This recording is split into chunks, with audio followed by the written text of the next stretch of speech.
आप सभी को मेरा नमस्कार। आज 23 मार्च है और आज के दिन को उस दिन के रूप में याद किया जाता है जब भगत सिंह, राजगुरु और सुखदेव जैसे युवाओं को अंग्रेज़ों ने फांसी पर चढ़ा दिया था। इस कविता के माध्यम से मैं सरहद पर तैनात उन हजारों सिपाहियों को नमन करने का प्रयास करता हूँ।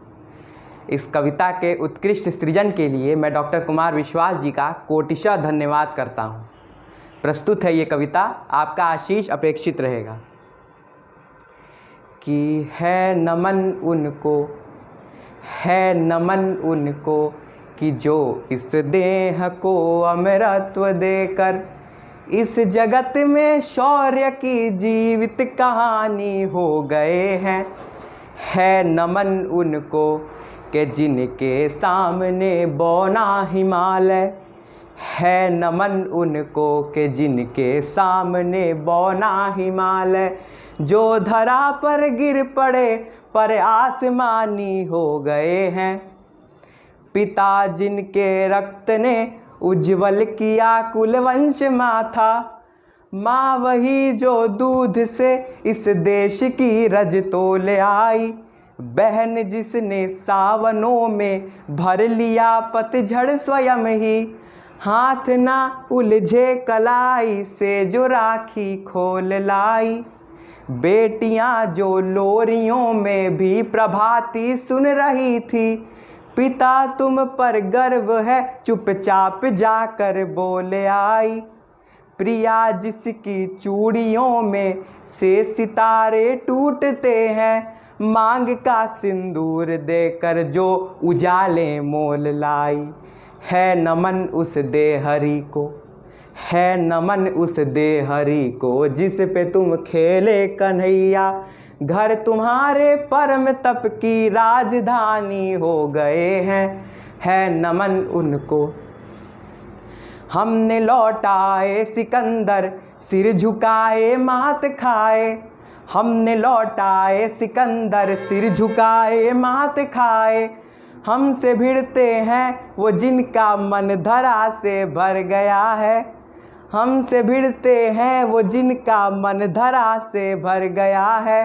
नरक में तुम पूछना अपने बुजुर्गों से कभी भी, उनके माथे पर हमारी ठोकरों का ही बयां है।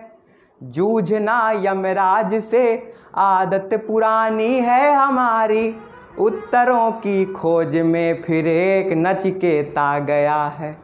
है नमन उनको कि जिनके सामने हारा दिवाकर, है नमन उनको कि जिनकी अग्नि से हारा प्रभंजन, काल कौतुक जिनके आगे पानी पानी हो गए हैं।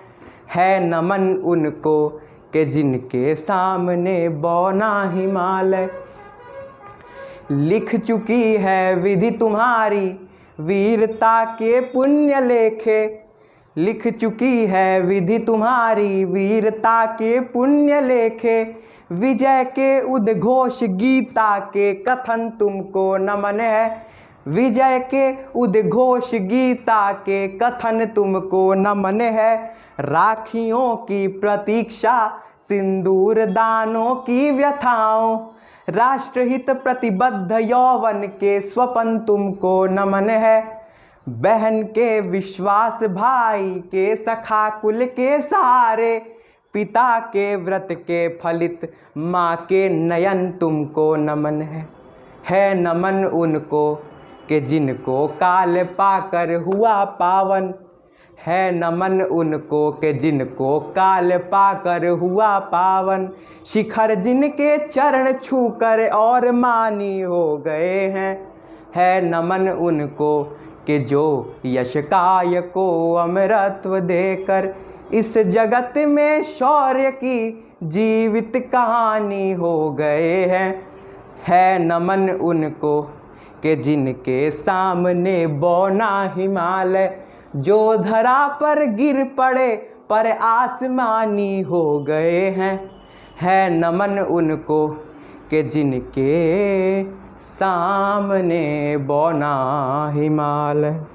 धन्यवाद।